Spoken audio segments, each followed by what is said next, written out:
नमस्कार दोस्तों, जय माता दी, जय माता लक्ष्मी। जैसा कि हम सभी को पता है कि नया साल चल रहा है, अर्थात 2024 आ चुके हैं और 2024 की पहली एकादशी जो पड़ रही है उसको लेकर कुछ लोगों को संशय है। तो बस आज की इस वीडियो में मैं आप लोगों को पूरा अच्छे तरीके से और बहुत सिंपल और सरल भाषा में मैं आप लोगों को सब कुछ बताऊंगा इस एकादशी के बारे में। एक्चुअली जो जनवरी महीने की पहली एकादशी है, कुछ लोगों के मन में लेकर के संशय चल रहा है कि 6 तारीख को है या 7 तारीख को है। इस बात में जो भी संशय है पूरा का पूरा मैं सब कुछ क्लियर कर दूंगा। आखिर एकादशी कब है, एकादशी व्रत कब से कब तक शुभ मुहूर्त बन रहा है, एकादशी कब से कब तक चढ़ रही है, एकादशी का पारण करने का समय क्या है, एकादशी की पूजा विधि क्या है और एकादशी के दिन किसकी पूजा करें और कौन सा ऐसे कार्य है जो करने चाहिए और नहीं करने चाहिए, इन सब चीज़ों के बारे में मैं बहुत विशेष तरीका से आज के इस वीडियो में मैं आप लोगों से बात करूंगा। वैसे साल की 2024 की जो पहली एकादशी है उसमें जो लेकर के संशय चल रहा है, बस मैं उसी को क्लियर करना चाहता हूँ। सबसे पहले इस बार की जो दसवीं पड़ रही है, दसवीं 6 जनवरी दिन शनिवार को है, लेकिन जो एकादशी है हमारे 7 जनवरी के दिन ही पड़ रही है, क्योंकि 7 जनवरी के दिन का यदि उसका समय देखा जाए 11 का कब से कब तक समय लग रहा है, इस चीज को भी जानना बेहद जरूरी है। 7 जनवरी के दिन प्रातः काल में 12:44 से शुरू हो रही है, ठीक है, 12:44 पर शुरू हो रही है और जो है पूरा का पूरा दिन 7 जनवरी को रहेगा। फिर से शाम के समय में अर्थात अगले दिन 8 जनवरी दिन सोमवार को 12:48 पर यह समाप्त हो जाएगा। इस तरीके से देखा जाए पूरा का पूरा जो है 7 जनवरी वाला दिन 11 का प्रभाव रहेगा। तो 7 जनवरी के दिन ही एकादशी का व्रत करना बहुत ही शुभ रहेगा। हर साल यह एकादशी पड़ती है, लेकिन जो जनवरी महीने की पहली एकादशी पड़ती है वह होती है सफला एकादशी। हर साल में पूरे के पूरे 24 एकादशी, एक शुक्ल पक्ष का, एक कृष्ण पक्ष का एकादशी एक महीने में, तो 12 महीने में 24 एकादशी का व्रत करने को मिलते हैं। लेकिन जिस महीने में अधिक मास पड़ जाते हैं उसमें 25 भी हो जाते हैं और 26 भी एकादशी पड़ जाते हैं। और हर साल जो पौष मास के कृष्ण पक्ष की जो एकादशी होती है वह होती है सफला एकादशी।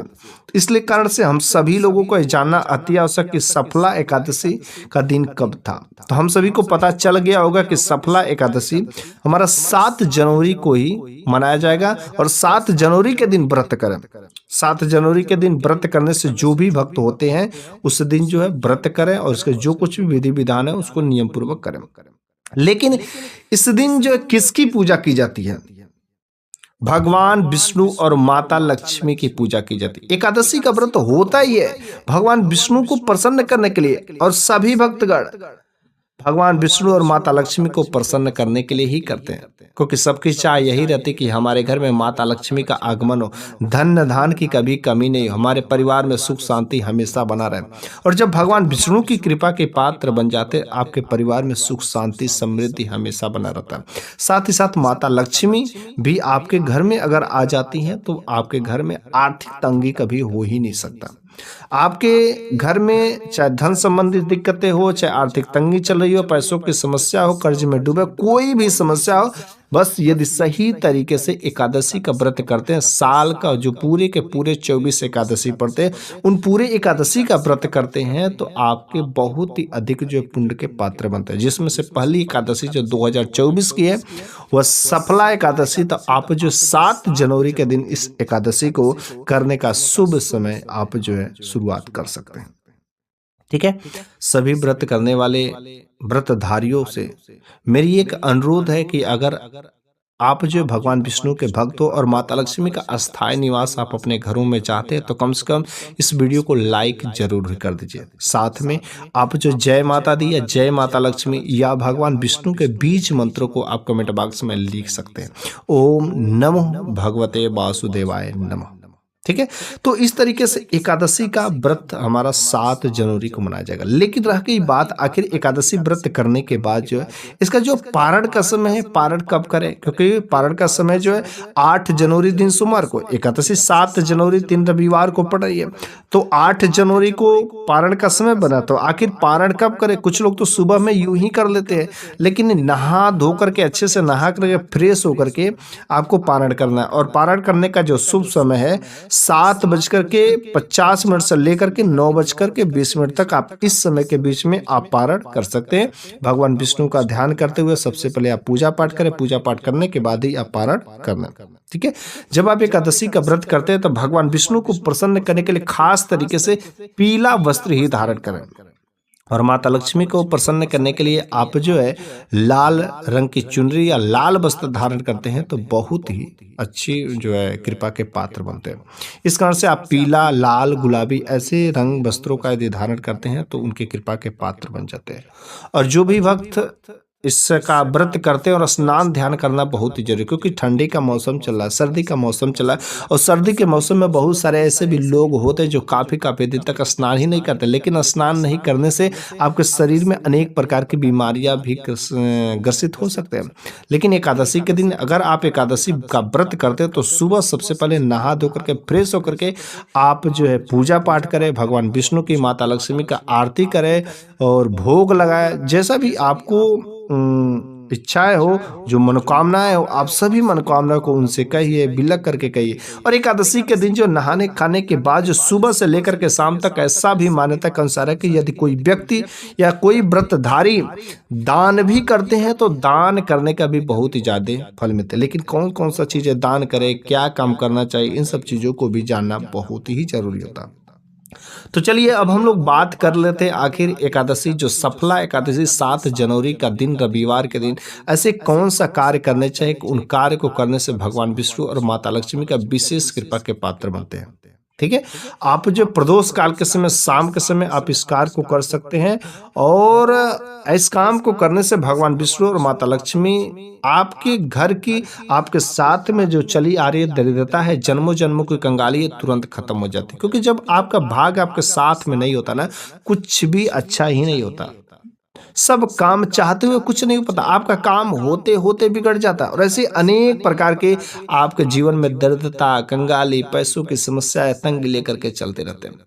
लेकिन अगर आप इस प्रकार से दिक्कतों से परेशान हैं, आर्थिक तंगी से लेकर के परेशान हैं, घर में लड़ाई झगड़े होते हैं, आपका बेटा हो, बाप हो, पति पत्नी के बीच में कलह चलते रहते, परिवार में सुख शांति नहीं, तो आपको एकादशी का व्रत अवश्य ही करना चाहिए। और एकादशी व्रत करने के उपरांत जो इन कुछ खास काम है, इनको भी अवश्य ही करें। क्योंकि इस काम को करने से क्या होता है कि आपके घर में सकारात्मक ऊर्जाओं का संचार होता है, और जहाँ पर सकारात्मक ऊर्जा रहती है वहाँ पर कोई नकारात्मक शक्तियाँ नहीं काम करती है। जब नकारात्मक शक्तियाँ नहीं रहेंगी तो आपके घर में ना तो किसी प्रकार का कोई बीमारी, ना तो कोई ग्रह दोष, ना तो घर में कले, सारे के सारे कार्य सफल होंगे।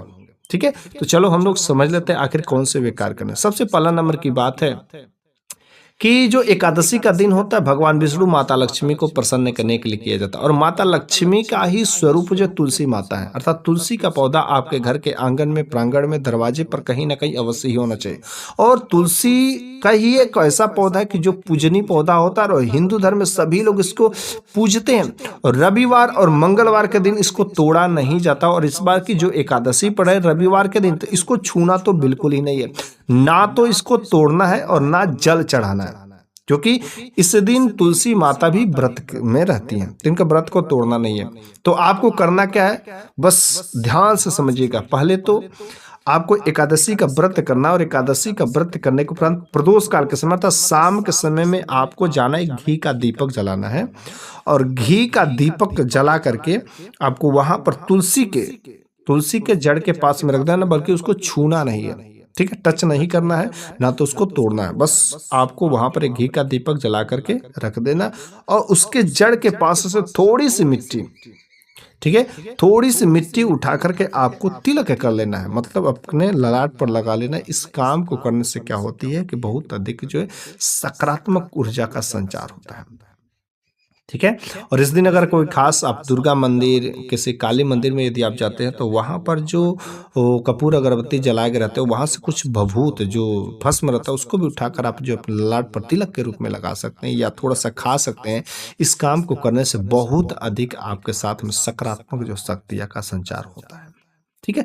दूसरा नंबर के यदि काम की बात किया जाए तो इस दिन एकादशी का जो भी व्रत करते हैं तो शाम के समय में आप पीपल के वृक्ष के नीचे जाकर के एक घी का दीपक अवश्य ही जला सकते हैं, क्योंकि पीपल के वृक्ष में जो है भगवान वासुदेव का वास होता है और भगवान वासुदेव अर्थात साक्षात पार ब्रह्म विष्णु का निवास होता है। और जब विष्णु भगवान का निवास होता है तो आप वहां पर पीपल के वृक्ष के जड़ के पास में एक घी का दीपक जलाइए और उनसे प्रार्थना करिए, विनती करिए, जो कुछ भी मनोकामना है आप उनसे कहिए।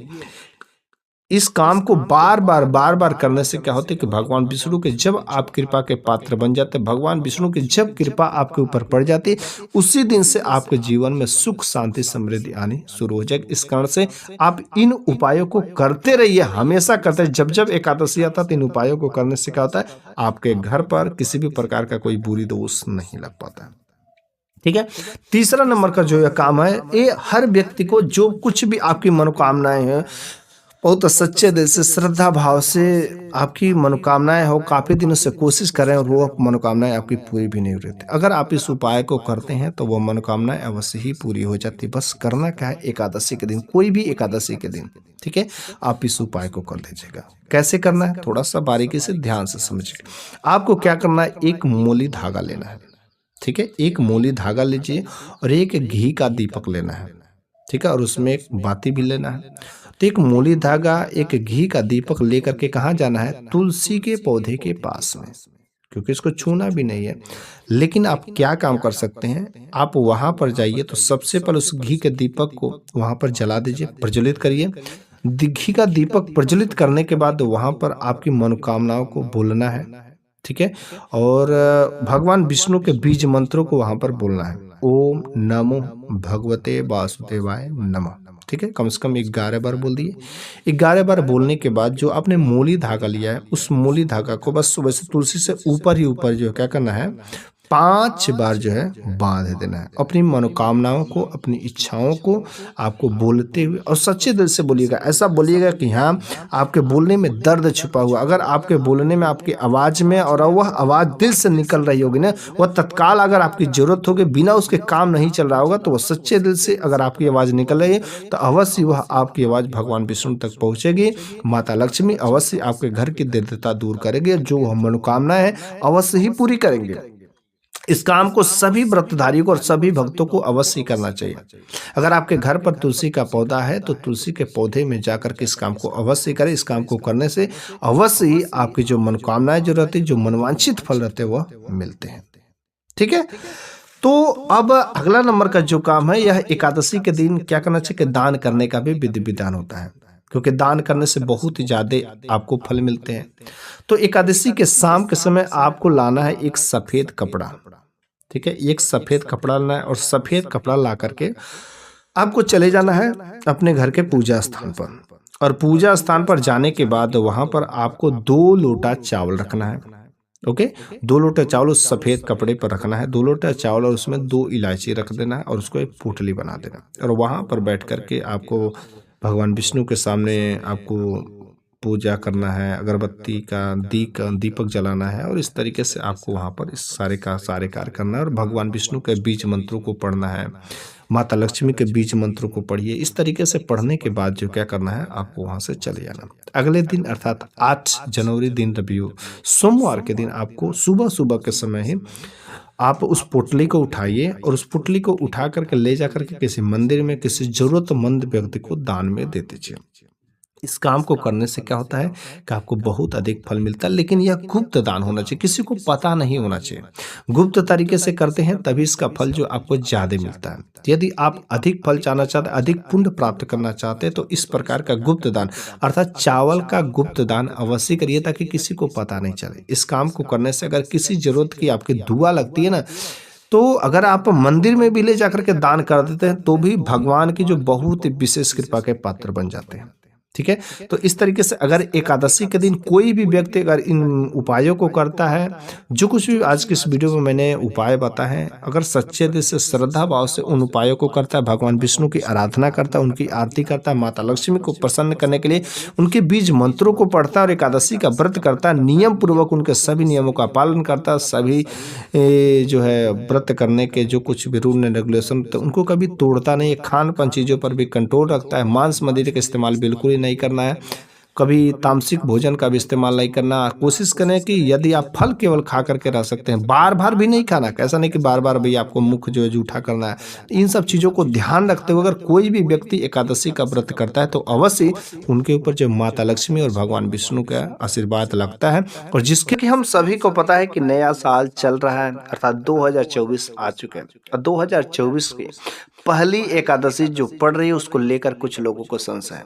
तो बस आज की इस वीडियो में मैं आप लोगों को पूरा अच्छे तरीके से और बहुत ही सिंपल और सरल भाषा में मैं आप लोगों को सब कुछ बताऊंगा इस एकादशी के बारे में।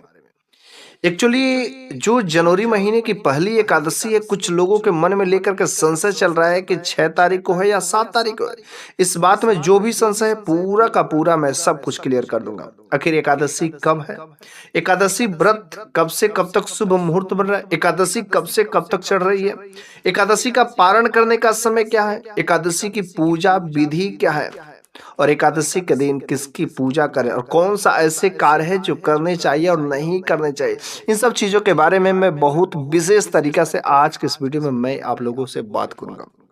वैसे साल की 2024 की जो पहली एकादशी है उसमें जो लेकर के संशय चल रहा है, बस मैं उसी को क्लियर करना चाहता हूँ। सबसे पहले किस बार की जो दसवीं पड़ रही है, दसवीं 6 जनवरी दिन शनिवार को है, लेकिन जो एकादशी है हमारे 7 जनवरी के दिन ही पड़ रही है, क्योंकि 7 जनवरी के दिन का यदि उसका समय देखा जाए 11 का कब से कब तक समय लग रहा है, इस चीज को भी जानना बेहद जरूरी है। 7 जनवरी के दिन प्रातः काल में 12:44 से शुरू हो रही है, ठीक है, 12:44 पर शुरू हो रही है और जो है पूरा का पूरा दिन 7 जनवरी को रहेगा। फिर से शाम के समय में अर्थात अगले दिन 8 जनवरी दिन सोमवार को 12:48 पर यह समाप्त हो जाएगा। इस तरीके से देखा जाए पूरा का पूरा जो है 7 जनवरी वाला दिन 11 का प्रभाव रहेगा। तो 7 जनवरी के दिन ही एकादशी का व्रत करना बहुत ही शुभ रहेगा।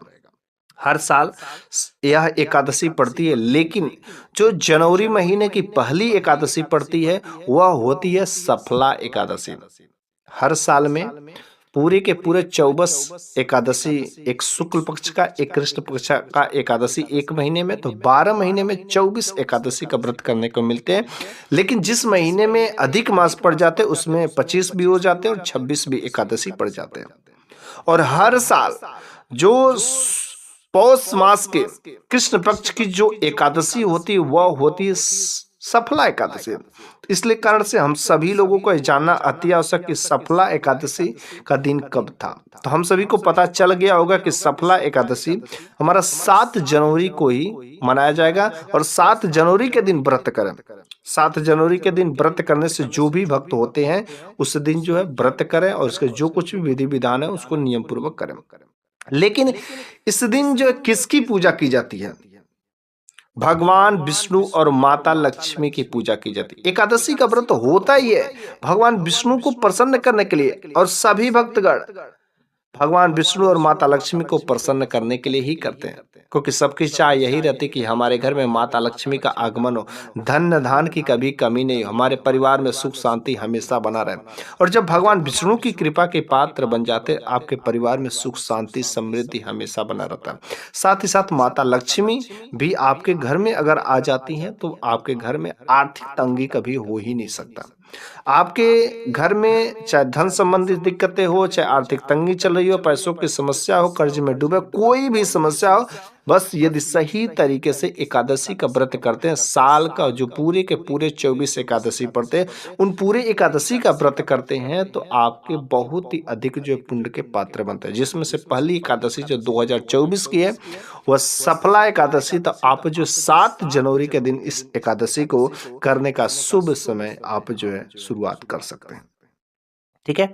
सभी व्रत करने वाले व्रतधारियों से मेरी एक अनुरोध है कि अगर आप जो भगवान विष्णु के भक्त हो और माता लक्ष्मी का अस्थायी निवास आप अपने घरों में चाहते हैं तो कम से कम इस वीडियो को लाइक जरूर कर दीजिए। साथ में आप जो जय माता दी या जय माता लक्ष्मी या भगवान विष्णु के बीज मंत्रों को आप कमेंट बॉक्स में लिख सकते हैं। ओम नमो भगवते वासुदेवाय नमः। ठीक है। तो इस तरीके से एकादशी का व्रत हमारा 7 जनवरी को मनाया जाएगा। लेकिन रह गई बात आखिर एकादशी व्रत करने के बाद जो है इसका जो पारण का समय है, पारण कब करें? क्योंकि पारण का समय जो है 8 जनवरी दिन सोमवार को, एकादशी 7 जनवरी दिन रविवार को पड़ रही है। तो 8 जनवरी को पारण का समय बना, तो आखिर पारण कब करें? कुछ लोग तो सुबह में यूं ही कर लेते हैं, लेकिन नहा धो करके अच्छे से नहा करके फ्रेश होकर के आपको पारण करना है। और पारण करने का जो शुभ समय है 7:50 से लेकर के 9:20 तक आप इस समय के बीच में आप पारण कर सकते हैं। भगवान विष्णु का ध्यान करते हुए सबसे पहले आप पूजा पाठ करें, पूजा पाठ करने के बाद ही आप पारण करना। ठीक है। जब आप एकादशी का व्रत करते हैं तो भगवान विष्णु को प्रसन्न करने के लिए खास तरीके से पीला वस्त्र ही धारण करें।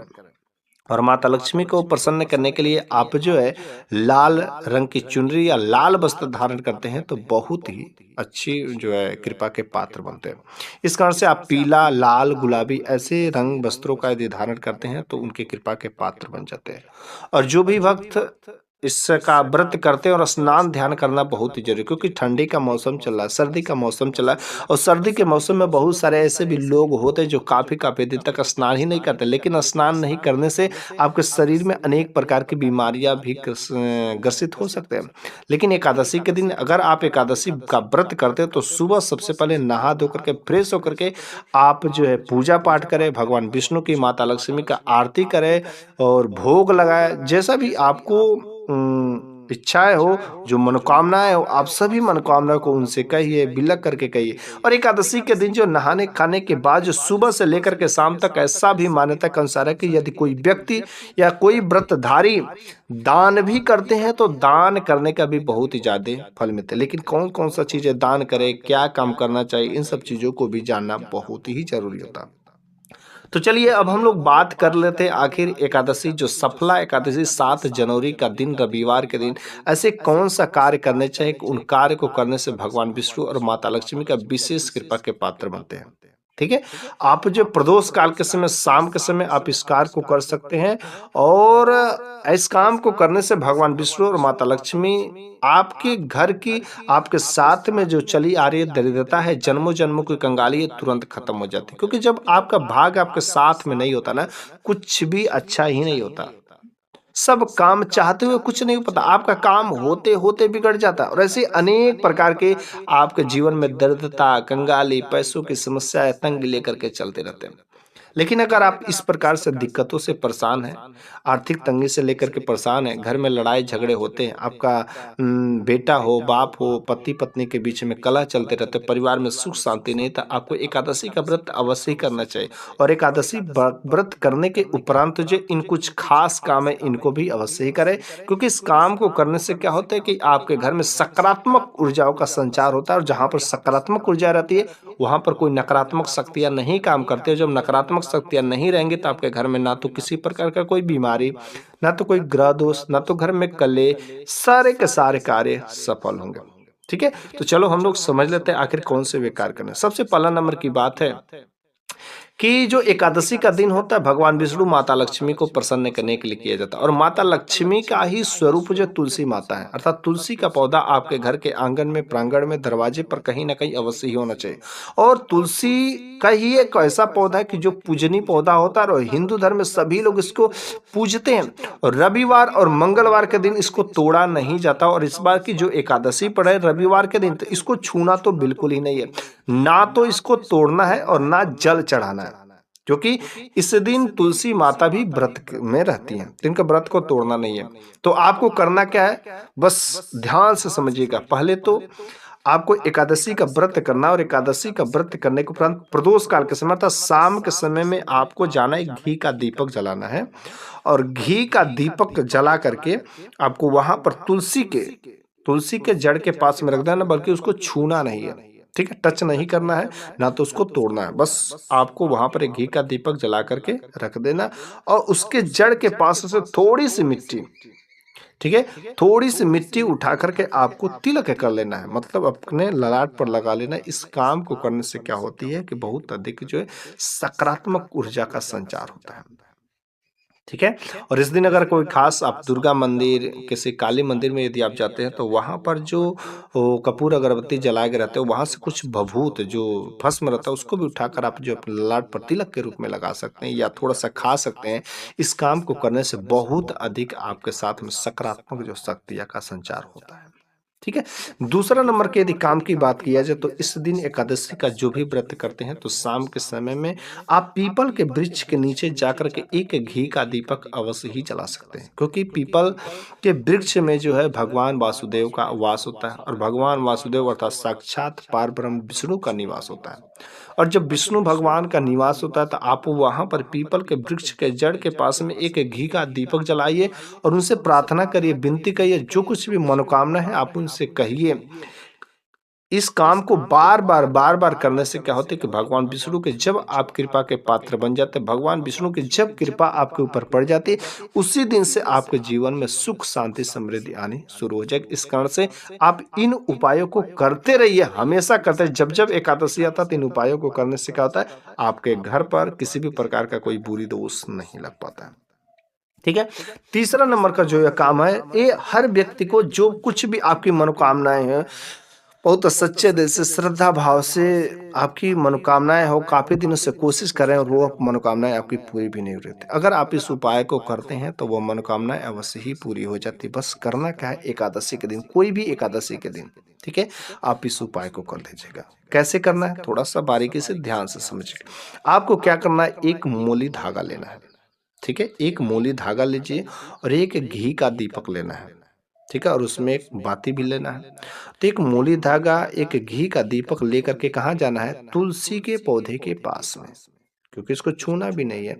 लेकिन आप क्या काम कर सकते हैं, आप वहां पर जाइए तो सबसे पहले उस घी के दीपक को वहां पर जला दीजिए, प्रज्वलित करिए।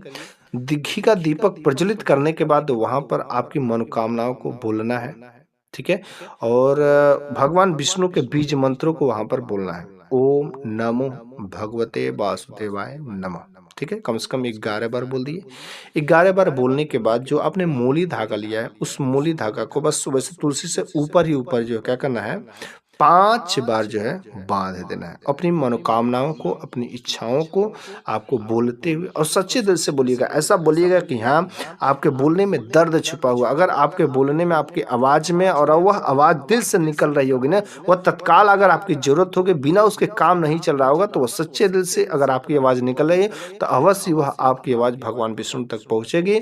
माता लक्ष्मी अवश्य आपके घर की दरिद्रता दूर करेगी, जो वह मनोकामना है अवश्य ही पूरी करेंगे। इस काम को सभी व्रतधारियों को और सभी भक्तों को अवश्य करना चाहिए। अगर आपके घर पर तुलसी का पौधा है तो तुलसी के पौधे में जाकर के इस काम को अवश्य करें। इस काम को करने से अवश्य ही आपकी जो मनोकामनाएं जो रहती, जो मनवांछित फल रहते वह मिलते हैं, ठीक है। तो अब अगला नंबर का जो काम है, यह एकादशी के दिन क्या करना चाहिए कि दान करने का भी विधि विधान होता है, क्योंकि दान करने से बहुत ही ज्यादा आपको फल मिलते हैं। तो एकादशी के शाम के समय आपको लाना है एक सफेद कपड़ा, ठीक है, एक सफेद कपड़ा लाना है और सफेद कपड़ा ला करके आपको चले जाना है अपने घर के पूजा स्थान पर। और पूजा स्थान पर जाने के बाद वहां पर आपको 2 लोटा चावल रखना है, ओके, 2 लोटा चावल उस सफेद कपड़े पर रखना है, 2 लोटा चावल और उसमें 2 इलायची रख देना है और उसको एक पोटली बना देना, और वहां पर बैठ करके आपको भगवान विष्णु के सामने आपको पूजा करना है, अगरबत्ती का दीपक जलाना है, और इस तरीके से आपको वहां पर इस सारे कार्य करना है और भगवान विष्णु के बीज मंत्रों को पढ़ना है, माता लक्ष्मी के बीज मंत्रों को पढ़िए। इस तरीके से पढ़ने के बाद जो क्या करना है, आपको वहां से चले जाना। अगले दिन अर्थात 8 जनवरी दिन रविवार सोमवार के दिन आपको सुबह सुबह के समय ही आप उस पोटली को उठाइए और उस पोटली को उठा करके ले जा करके किसी मंदिर में किसी जरूरतमंद व्यक्ति को दान में दे दीजिए। इस काम को करने से क्या होता है कि आपको बहुत अधिक फल मिलता है, लेकिन यह गुप्त दान होना चाहिए, किसी को पता नहीं होना चाहिए। गुप्त तरीके से करते हैं तभी इसका फल जो आपको ज़्यादा मिलता है। यदि आप अधिक फल चाहना चाहते हैं, अधिक पुण्य प्राप्त करना चाहते हैं, तो इस प्रकार का गुप्त दान अर्थात चावल का गुप्त दान अवश्य करिए ताकि किसी को पता नहीं चले। इस काम को करने से अगर किसी ज़रूरत की आपकी दुआ लगती है ना, तो अगर आप मंदिर में भी ले जाकर के दान कर देते हैं, तो भी भगवान की जो बहुत ही विशेष कृपा के पात्र बन जाते हैं। ठीक है? तो इस तरीके से अगर एकादशी के दिन कोई भी व्यक्ति अगर इन उपायों को करता है, जो कुछ भी आज की इस वीडियो में मैंने उपाय बताए हैं, अगर सच्चे दिल से श्रद्धा भाव से उन उपायों को करता है, भगवान विष्णु की आराधना करता है, उनकी आरती करता है, माता लक्ष्मी को प्रसन्न करने के लिए उनके बीज मंत्रों को पढ़ता है और एकादशी का व्रत करता है, नियम पूर्वक उनके सभी नियमों का पालन करता है, सभी जो है व्रत करने के जो कुछ भी रूल एंड रेगुलेशन तो उनको कभी तोड़ता नहीं है, खान-पान चीज़ों पर भी कंट्रोल रखता है, मांस-मदिरा का इस्तेमाल बिल्कुल ही नहीं करना है, कभी तामसिक भोजन का भी इस्तेमाल नहीं करना। कोशिश करें कि यदि आप फल केवल खा करके रह सकते हैं, बार-बार भी नहीं खाना, ऐसा नहीं कि बार-बार भई आपको मुख जो है जूठा करना है। इन सब चीज़ों को ध्यान रखते हुए अगर कोई भी व्यक्ति एकादशी का व्रत करता है, तो अवश्य उनके ऊपर जो माता लक्ष्मी और भगवान विष्णु का आशीर्वाद लगता है और जिसके भी ऊपर भगवान विष्णु, माता लक्ष्मी का आशीर्वाद लगता है, उसके जीवन में चार चाँद लगने से कोई नहीं रोक सकता। तो इस तरीके से आज के इस वीडियो में मैंने आप लोगों के सभी संशय को दूर किया। एकादशी कब है? एकादशी के दिन क्या करें? कैसे पूजा करें? क्या उसका शुभ मुहूर्त है? पारण का समय क्या है? इन सब चीज़ों के बारे में बहुत ही विशेष तरीके से मैंने बताया है और मुझे पूरा विश्वास है कि आपको इस प्रकार के वीडियो देखने में अवश्य रुचि रखते होंगे। ऐसा ज्ञान जान करके आपको बहुत ही खुशी होगी। इस कारण से कमेंट बॉक्स में आप जय माता दी, जय माता लक्ष्मी ज़रूर ही लिखिएगा।